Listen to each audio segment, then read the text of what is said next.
हमने जिना के पैगाम को ठुकराया। संपित इंडियन बाय बर्थ है, मैं इंडियन बाय चॉइस और बर्थ भी हूं, हमें उनमें फर्क है। दूसरी बात यह है कि संपित के बुजुर्ग आजादी की लड़ाई में हिस्सा नहीं लिए थे। अच्छा। संपित के बुजुर्ग महात्मा गांधी के कत्ल के बाद तिरंगे को और कॉन्स्टिट्यूशन को माने। अच्छा। हमने पहले से माना उसको। आखिरी बात यह है कि संपित साहब, हुकूमत आपकी है, मेरी नहीं है। आपका डिप्टी चीफ मिनिस्टर है। आप क्या कर रहे हैं वहां पर?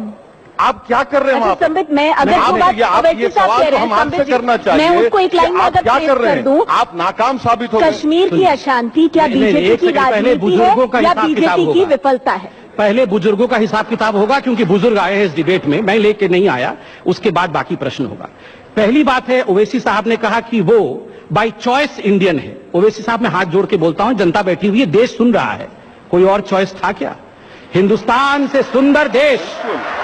मैं आपको पूछ रहा हूं, मैं आपको आज पूछ रहा हूं, आप हिंदुस्तान की जनता को जवाब दीजिए। आपने कहा बाय चॉइस ऑफ इंडियन है। मेरे पास कोई चॉइस नहीं है, ये मेरी मिट्टी है, मेरी मां है। मेरी मां के सिवा दूसरा कोई चॉइस नहीं है। आप बता दीजिए, आपके पास दो माएं खड़ी थी, आपने इस मां को चुना। मेरे पास तो मेरी एक ही मां थी, मेरे पास दो मां नहीं हो सकती। दूसरी बात, मैं आपको आपके बीच में मैं सुना आपको, मैं कंप्लीट कर दूं। दूसरी बात, लेके फिर दूसरी बात पे आ जाऊं। बुजुर्ग की बात कही गई। ठीक है, फिर मैं मैं आज यहाँ पे सीना ठोक के कह सकता हूं, मेरे बुजुर्ग इस मिट्टी के लिए मर रहे थे, खप रहे थे, उनका कंकाल इस मिट्टी में दफना है। मगर मुझे बहुत कष्ट होता है। आप लोगों के पास गूगल है, गूगल करिए राजाकार ऑफ हैदराबाद, गूगल करिए, आपको इतिहास मालूम पड़ेगा इनके बुजुर्ग का। ठीक है, एक तीसरा मैं अंत कर दूं, सिर्फ खत्म कर दूं। ठीक है, बहुत सम्मान करता हूं मैं ओवैसी साहब का, पार्लियामेंटेरियन है।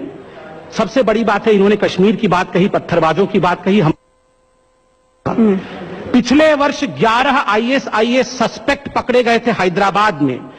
ओवैसी साहब वही व्यक्ति है, जब पुलिस उनको पकड़ के ले गई थी तो इन्होंने निकल के कहा था, इनको पुलिस पकड़ के ले गई है क्योंकि ये मुस्लिम यूथ है और मैं इनको लीगल एड दूंगा। ये एक 75 साल की नन थी कलकत्ता के नादिया जिला में, जिनका रेप हो गया था।